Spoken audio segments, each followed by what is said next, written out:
ರಾಜ್ಯದ ವಿದ್ಯುತ್ ಉತ್ಪಾದನೆಯಲ್ಲಿ ಮುಂಚೂಣಿಯಲ್ಲಿರುವ ಶಕ್ತಿನಗರದ ಆರ್ಟಿಪಿಎಸ್ಗೆ ಈ ಬಾರಿ ಆಪತ್ತು ಬಂದೊದಗಿದೆ. ಈ ಆಪತ್ತು ಅಂತಿಂತಹುದಲ್ಲ. ಈ ಆಪತ್ತನ್ನ ಸರ್ಕಾರ ಗಂಭೀರವಾಗಿ ಪರಿಗಣಿಸದೇ ಇದ್ರೆ ರಾಜ್ಯ ಸಂಪೂರ್ಣ ಕತ್ತಲಲ್ಲಿ ಮುಳುಗೋದು ಗ್ಯಾರಂಟಿ.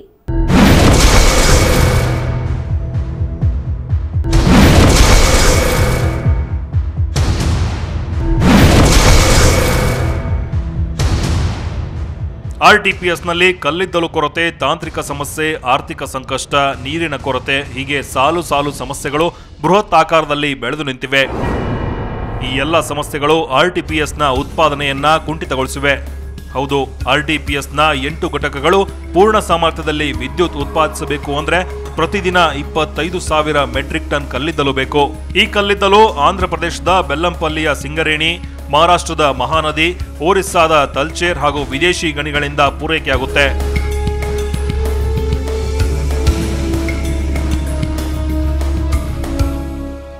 ಶೋಭಾ ಕರಂದ್ಲಾಜೆ ಮಂತ್ರಿ ಆದಾಗಿಂದ ಕಲ್ಲಿದ್ದಲು ಏನು ವ್ಯವಸ್ಥೆ ಏನಿದೆ ಅದು ಕೇಂದ್ರ ಸರ್ಕಾರದ ಮೇಲೆ ಇನ್ನೊಂದರ ಮೇಲೆ ಹೇಳಿ ಅವರೇನು ತಮ್ಮ ಹೊರೆಯನ್ನು ತಪ್ಪನ್ನು ಬೇರೆಯವ್ರ ತಲೆ ಕಟ್ತಾ ಇದ್ದಾರೆ.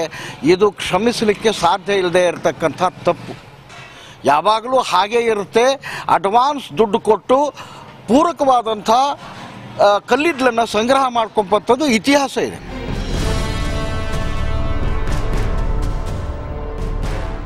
ಆದರೆ ಇತ್ತೀಚಿನ ದಿನಗಳಲ್ಲಿ ನಿರೀಕ್ಷಿತ ಪ್ರಮಾಣದಲ್ಲಿ ಕಲ್ಲಿದ್ದಲು ಪೂರೈಕೆಯಾಗುತ್ತಿಲ್ಲ. ಇದು ವಿದ್ಯುತ್ ಉತ್ಪಾದನೆ ಮೇಲೆ ಸಾಕಷ್ಟು ಪರಿಣಾಮ ಬೀರಿದೆ. ಕಲ್ಲಿದ್ದಲು ಕೊರತೆಗೆ ತೆಲಂಗಾಣ ಹೋರಾಟ, ಕೇಂದ್ರ ಸರ್ಕಾರದ ಅಸಹಕಾರ ಎಂದು ಆರೋಪಿಸುತ್ತಾ ಕಾಲ ದೂಡುತ್ತಿದ್ದ ಇಂಧನ ಸಚಿವೆ ಶೋಭಾ ಕರಂದ್ಲಾಜೆ ಹೇಳಿಕೆ ಸತ್ಯವನ್ನ ಮರೆಮಾಚಲು ಮಾಡುತ್ತಿರುವ ಸರ್ಕಸ್ ಎನ್ನುವುದು ಈಗ ಗುಟ್ಟಾಗಿ ಉಳಿದಿಲ್ಲ. ಕರ್ನಾಟಕ ರಾಜ್ಯ ಸರ್ಕಾರ ಸುಮಾರು 12,000-13,000 ಕೋಟಿ ರೂಪಾಯಿಯನ್ನು ವಿವಿಧ ಇವೇನು ನಿಗಮಗಳಿವೆ ಅವ್ರ ಮೂಲಕ KPCಗೆ ಕೊಡಬೇಕು. ಆ ದುಡ್ಡೇ ಕೊಟ್ಟಿಲ್ಲ.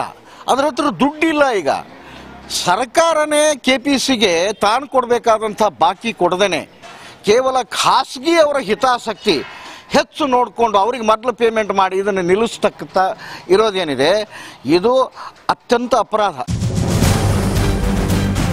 ಬೇಸಿಗೆ ಕಾಲದಲ್ಲಿ ಜಲಮೂಲ ವಿದ್ಯುತ್ ಉತ್ಪಾದನೆ ಕಡಿಮೆ ಇರುವುದರಿಂದ ಸಹಜವಾಗಿ ವಿದ್ಯುತ್ ಉತ್ಪಾದನೆಯ ಹೆಚ್ಚಿನ ಒತ್ತಡ ಶಾಖೋತ್ಪನ್ನ ಕೇಂದ್ರ ಆರ್ಟಿಪಿಎಸ್ ಮೇಲಿರುತ್ತೆ. ಈ ಹಿನ್ನೆಲೆಯಲ್ಲಿ ಮುಂಗಡವಾಗಿ 3 ರಿಂದ 6 ಲಕ್ಷ ಮೆಟ್ರಿಕ್ ಟನ್ ಕಲ್ಲಿದ್ದಲು ಆರ್ಟಿಪಿಎಸ್ನಲ್ಲಿ ಸಂಗ್ರಹಿಸಲಾಗುತ್ತೆ. ಆದರೆ ಆರ್ಟಿಪಿಎಸ್ನಲ್ಲಿ ಕಳೆದ 1 ವರ್ಷದಿಂದ ಕಲ್ಲಿದ್ದಲು ಸಂಗ್ರಹಣೆ ಸಂಪೂರ್ಣ ಬರಿದಾಗಿದೆ. ಈಗ ನಿತ್ಯವೂ ರೈಲ್ವೆ ವ್ಯಾಗನ್ಗಳಲ್ಲಿ ಬರುವ ಕಲ್ಲಿದ್ದಲು ಕಾಯುವ ದುಸ್ಥಿತಿ ಆರ್ಟಿಪಿಎಸ್ಗೆ ಬಂದೊದಗಿದೆ.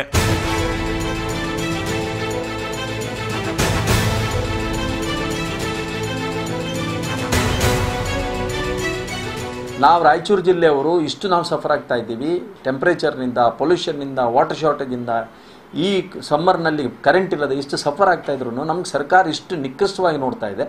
40% ಪವರ್ ನಾವೇ ಅದೇ ಬೇರೆ ಯಾವುದೇ ರಾಜ್ಯದಲ್ಲಾಗಿ ಹೋರಾಟ ಮಾಡಿದ್ದಿದ್ರೆ, ತೆಲಂಗಾಣ ಹೋರಾಟದಾಗೆ ರಾಯಚೂರು ಹೋರಾಟ ಆಗಿದ್ದರೆ ಬೇರೆ ಈ ರಾಜ್ಯ ಕತ್ತಲಲ್ಲಿ ಮುಳುಗುತ್ತಿತ್ತು ಅನ್ನೋದನ್ನು ಸರ್ಕಾರ ತಿಳ್ಕೊಳ್ಬೇಕು. ಉಷ್ಣ ವಿದ್ಯುತ್ ಘಟಕಗಳ ಕಾರ್ಯಕ್ಷಮತೆಯ ಆಯುಸ್ಸು 25 ವರ್ಷ. ಹೀಗಾಗಿ 1985ರಲ್ಲಿ ಸ್ಥಾಪಿತವಾದ ಆರ್ಟಿಪಿಎಸ್ 1 ಮತ್ತು 2ನೇ ಘಟಕಗಳು ಹಾಗೂ ನಂತರದ ದಿನಗಳಲ್ಲಿ ಸ್ಥಾಪನೆಯಾದ 3 ಮತ್ತು 4ನೇ ಘಟಕಗಳು ಈಗ ಪದೇ ಪದೇ ತಾಂತ್ರಿಕ ತೊಂದರೆಗೆ ಈಡಾಗುತ್ತಿವೆ. ಇವುಗಳ ಸಂಪೂರ್ಣ ನವೀಕರಣಕ್ಕೆ ಅಂದಾಜು 1,000 ಕೋಟಿ ರೂಪಾಯಿಗಳ ಹಣಕಾಸಿನ ಅಗತ್ಯವಿದೆ. ಆದರೆ ಕರ್ನಾಟಕ ವಿದ್ಯುತ್ ನಿಗಮದ ಬಳಿ ಹಣಕಾಸಿನ ಕೊರತೆ ಇದೆ. ಹಣ ಹೊಂದಿಸಬೇಕಾದ ಸರ್ಕಾರ ದುಬಾರಿ ಬೆಲೆಗೆ ಖಾಸಗಿ ಕಂಪನಿಗಳಿಂದ ವಿದ್ಯುತ್ ಖರೀದಿಗೆ ತೋರುವ ಆಸಕ್ತಿ ಆರ್ಟಿಪಿಎಸ್ ದುರಸ್ತಿಗೆ ತೋರುತ್ತಿಲ್ಲ.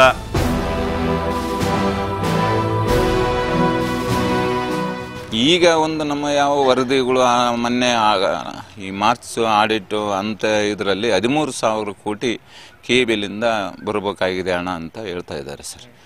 ಅದರಿಂದ ನಮಗೆ ಮುಂದೆ ಈಗ ಸದ್ಯಕ್ಕೆ ಅಂತ ತೊಂದರೆ ಏನಾಗಲಿಕ್ಕಿಲ್ಲ.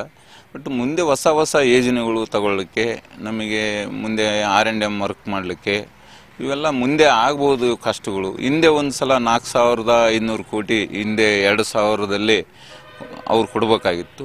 ಆ ಟೈಮ್ನಲ್ಲಿ ಅದು ಸರ್ಕಾರದ ಮಟ್ಟದಲ್ಲಿ TB ಡ್ಯಾಮು ಮತ್ತು ಗಾಂಧಿ ಪವರ್ ಹೌಸು, ಯಲಹಂಕ, ಸಿಮ್ಸಾ ಅವೆಲ್ಲ ನಮ್ಮ ಕಾರ್ಪೊರೇಷನ್ಗೆ ಕೊಟ್ಟು ಆ ಲೆಕ್ಕನ ಆವಾಗ ನಾವು ಅಲ್ಲಿಗೆ ಸರಿ ಮಾಡಿದ್ವಿ. ಈಗ ಇನ್ನು ಮುಂದೆನೂ ಇದೇ ರೀತಿ ಆದರೆ ನಮಗೆ ಸಮಸ್ಯೆ ಆಗ್ತಾ ಇದೆ. ಈ ನಮಗೆ ಉತ್ಪಾದನೆ ಖರ್ಚು ಕೋಲ್ ತರಿಸ್ಬೇಕು ನಾವು, ಇಲ್ಲಿ ಎಂಪ್ಲಾಯೀಸ್ ಸ್ಯಾಲ್ರಿಗೆ ಮೇಂಟೆನೆನ್ಸಿಗೆ ಭಾಳ ಎಕ್ಸ್ಪೆಂಡಿಚರ್ ಇರೋದು, ಭಾಳ ಖರ್ಚುಗಳು ಇದೆ. ಅದರಿಂದ KBLinದ ನಮಗೆ ಸರಿಯಾದ ರೀತಿಯಿಂದ ಹಣ ಪಾವತಿ ಆಗ್ತಾ ಇಲ್ಲ ಸರ್. RTPSನ 8 ಘಟಕಗಳ ಕೂಲಿಂಗ್ ಟವರ್ಗಳಿಗೆ ಪ್ರತಿದಿನ ಬೇಕಾಗುವ 150 ಕ್ಯೂಸೆಕ್ ನೀರು ಕೃಷ್ಣಾ ನದಿಯಿಂದ ಪೂರೈಕೆಯಾಗುತ್ತಿತ್ತು. ಆದರೆ ಈಗ ಬರಗಾಲ, ನದಿಯಲ್ಲಿ ನೀರಿಲ್ಲ. ಇದರಿಂದಾಗಿ RTPS 8 ಘಟಕಗಳ ಪೈಕಿ 4 ಘಟಕಗಳು ಈಗಾಗಲೇ ವಿದ್ಯುತ್ ಉತ್ಪಾದನೆ ನಿಲ್ಲಿಸಿವೆ. ಇನ್ನೆರಡು ದಿನ ನದಿಗೆ ನೀರು ಬಾರದಿದ್ರೆ RTPSನ ಎಲ್ಲಾ ಘಟಕಗಳು ಸ್ತಬ್ಧವಾಗೋದು ಗ್ಯಾರಂಟಿ.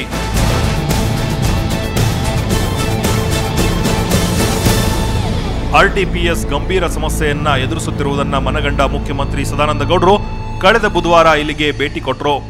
ಸಮಸ್ಯೆಯ ಗಂಭೀರತೆಯನ್ನ ಮನಗಂಡ್ರು.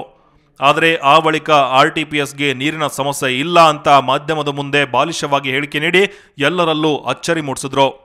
RTPSಗೆ ಯಾವುದೇ ನೀರಿನ ಕೊರತೆ ಇಲ್ಲ.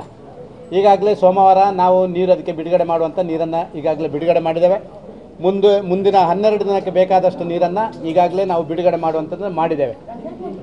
ಈ ತಿಂಗಳ ಕೊನೆಯವರೆಗೆ ಯಾವುದೇ ನೀರಿನ ಕೊರತೆಗಳಿಲ್ಲ.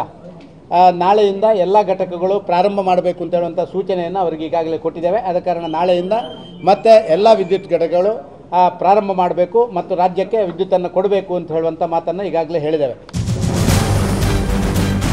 ನೀರಿನ ಸಮಸ್ಯೆಯನ್ನ ಪ್ರಾಮಾಣಿಕವಾಗಿ ಪರಿಹರಿಸುವ ಪ್ರಯತ್ನವನ್ನ ಸರ್ಕಾರ ಮಾಡುತ್ತಲೇ ಇಲ್ಲ.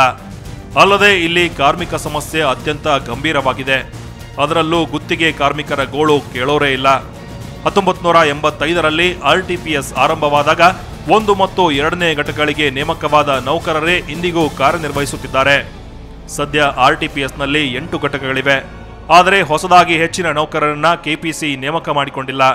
ತಾಂತ್ರಿಕ, ಆಡಳಿತಾತ್ಮಕ ಸಿಬ್ಬಂದಿ ಕೊರತೆ RTPSಗೆ ಕಾಡುತ್ತಲೇ ಇದೆ. 85ರಿಂದ 1ರಿಂದ 4 ಯೂನಿಟ್ ಇರಬೇಕಾದ್ರೆ ಎಂಪ್ಲಾಯೀಸನ್ನು ಪರ್ಮಿಟ್ ಮಾಡ್ಕೊಂಡಿದ್ರು ಸರ್. ಈಗ 8 ಯೂನಿಟ್ ಆಗಿದೆ. ಈಗ ಅಷ್ಟು ಜನ ಮಾಡಿಲ್ಲ ಸರ್. ಮತ್ತೆ ಈಗೆಲ್ಲ ರಿಟೈರ್ಡು ಭಾಳ ಜನ ಆಗ್ತಾ ಇದ್ದಾರೆ. ಆ ಎಂಪ್ಲಾಯೀಸನ್ನು ಈಗ ಅವರು ಪರ್ಮಿಟ್ ಮಾಡ್ಕೋಬೇಕು, ಅದು ಮಾಡ್ತಾ ಇಲ್ಲ. ನಮ್ಗೆ ಇರೋ ಎಂಪ್ಲಾಯೀಸ್ ಮೇಲೆ ಭಾಳಷ್ಟು ಒತ್ತಡಗಳು ಜಾಸ್ತಿ ಆಗಿದೆ. ಕೆಲಸ ಮಾಡೋ ಇದರಲ್ಲಿ ಕಡಿಮೆ. ಈ ಒಂದು ಡಿಸ್ಪ್ಯಾಚ್ ಮಾಡೋಕ್ಕೂ ಜನಗಳಿಲ್ಲ. ಒಂದು ಆಫೀಸ್ನಲ್ಲಿ ಫೈಲ್ ಏನಾದ್ರು ಮೂವ್ಮೆಂಟ್ ಮಾಡಬೇಕಂದ್ರೆ ಜನಗಳು ಕಡಿಮೆ ಆಗಿದ್ದಾರೆ. ಅದಕ್ಕೆ ಆ ಅಪಾಯಿಂಟ್ಮೆಂಟ್ ಮಾಡ್ಕೋಬೇಕಾದ್ರೆ ಈಗ ರಾಯಚೂರು ಜಿಲ್ಲೆಗೆ ಆದ್ಯತೆ ಕೊಡಬೇಕು ಅನ್ನೋದು ಸರ್. ಹಿಂದೆ 83ರಲ್ಲಿ ಒಂದ್ಸಲ ನಮ್ಮೆಲ್ಲ ಹೋರಾಟ ಮಾಡಿ ಗೇಟ್ ಬಂದ್ ಮಾಡಿದಾಗ ಸುಮಾರು ಟೆಕ್ನಿಕಲ್ದವ್ರನ್ನ ನಮಗೆ ತೊಗೊಂಡ್ರು ಸರ್. ಅದೇ ರೀತಿ ಅದಾದಮೇಲೆ ಇನ್ನಿವರೆಗೂ ಅದನ್ನ ಅಪಾಯಿಂಟ್ಮೆಂಟ್ ನಮ್ಮ ವರ್ಕರ್ಸ್ನ ಅಪಾಯಿಂಟ್ಮೆಂಟ್ ಮಾಡಿಲ್ಲ ಸರ್.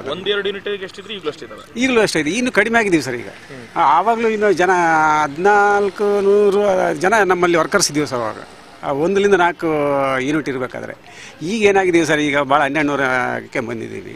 8 ಯೂನಿಟ್ ಆಗಿದ್ದಾವೆ. ಅದೇ ಒತ್ತಡಗಳು ಜಾಸ್ತಿ ಆಗಿದೆ ನಮಗೆ, ಕೆಲಸ ಮಾಡೋ ಒತ್ತಡಗಳು. KPC ತಾನು ವಿವಿಧ ಮೂಲಗಳಿಂದ ಉತ್ಪಾದಿಸುವ ವಿದ್ಯುತ್ತನ್ನ ಅಗ್ಗದ ದರದಲ್ಲಿ ನೀಡುತ್ತಿದೆ. ಆದರೆ ವಿದ್ಯುತ್ ಪಡೆದ ಬೆಸ್ಕಾಂ, ಹೆಸ್ಕಾಂ, ಜೆಸ್ಕಾಂ, ಮೆಸ್ಕಾಂ ಕಂಪನಿಗಳು KPCಗೆ 13,000 ಕೋಟಿ ಹಣ ಬಾಕಿ ನೀಡಬೇಕಿದೆ. ಇದರಿಂದಾಗಿ ನೂತನ ಯೋಜನೆಗಳಿಗೆ KPC ಮುಂದಾಗುತ್ತಿಲ್ಲ. RTPSನಲ್ಲಿ ಉಲ್ಬಣಿಸಿರುವ ತಾಂತ್ರಿಕ ಸಮಸ್ಯೆ ನಿವಾರಣೆಗೆ ಹಣದ ಕೊರತೆಯೂ ಕಾಡುತ್ತಿದೆ.